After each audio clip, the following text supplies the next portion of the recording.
மனித மூளை. இது உலகில் உள்ள மிக அற்புதமான மற்றும் சிக்கலான இயந்திரம். நமது உடலின் எடை சுமார் 2 முதல் 3% மட்டுமே கொண்ட இந்த மனித மூளை முழு உடலையும் கட்டுப்படுத்தும் தலைமை மையமாக செயல்படுகிறது.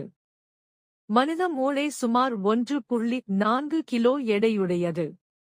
இதில் சுமார் 86 பில்லியன் நரம்பு செல்கள், அதாவது நியூரான்கள் உள்ளன. இந்த நியூரான்கள் ஒன்றுடன் ஒன்று மின்னல் வேகத்தில் தகவல்களை பரிமாறிக்கொள்கின்றன. நாம் பார்க்கும் ஒவ்வொரு காட்சியும், கேட்கும் ஒவ்வொரு சத்தமும், உணரும் ஒவ்வொரு உணர்ச்சியும் எல்லாம் மூளையில்தான் செயலாக்கப்படுகிறது. மனித மூளை 3 முக்கிய பகுதிகளாக பிரிக்கப்பட்டுள்ளது. முதலாவது செரிப்ரம். இது மூளையின் மிகப்பெரிய பகுதி. நாம் சிந்திப்பது, நினைவுகூர்வது, முடிவு எடுப்பது, பேசுவது, எழுதுவது போன்ற உயர் செயல்கள் இந்த செரிப்ரம் பகுதியில்தான் நடக்கின்றன. இரண்டாவது செரிபெல்லம். இது நமது உடல் சமநிலையும், நடக்கும் முறையும், இயக்க ஒழுங்கையும் கட்டுப்படுத்துகிறது. நாம் சரியாக நடக்கவும், ஓடவும், நடனமாடவும் உதவுவது இந்த செரிபெல்லம் தான். மூன்றாவது பிரெயின் ஸ்டெம். இது மிகவும் முக்கியமான பகுதி.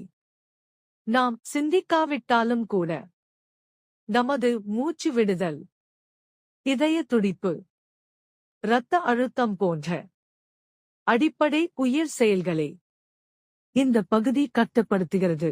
மனித மூளை ஒரு நாளைக்கு சுமார் 20% உடலின் ஆற்றலை பயன்படுத்துகிறது. நாம் தூங்கும் நேரத்திலும் கூட மூளை முழுமையாக ஓய்வு எடுக்காது. மிகவும் ஆச்சரியமான விஷயம் என்னவென்றால், மனித மூளை தன்னைத்தானே மாற்றிக்கொள்ளும் திறன் கொண்டது.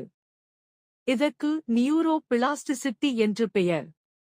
புதிய விஷயங்களை கற்றுக்கொள்ளும்போது, பழைய பழக்கங்களை மாற்றும்போது மூளையின் இணைப்புகள் மாறுகின்றன.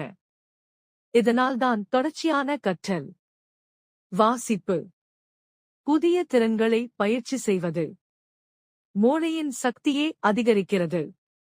மனித மூளை சரியாக செயல்பட நல்ல உறக்கம், சத்தான உணவு, மன அழுத்தமில்லாத வாழ்க்கை மிகவும் அவசியம். மனித மூளைதான் நம்மை மனிதனாக மாற்றும் மிகப்பெரிய அதிசயம்.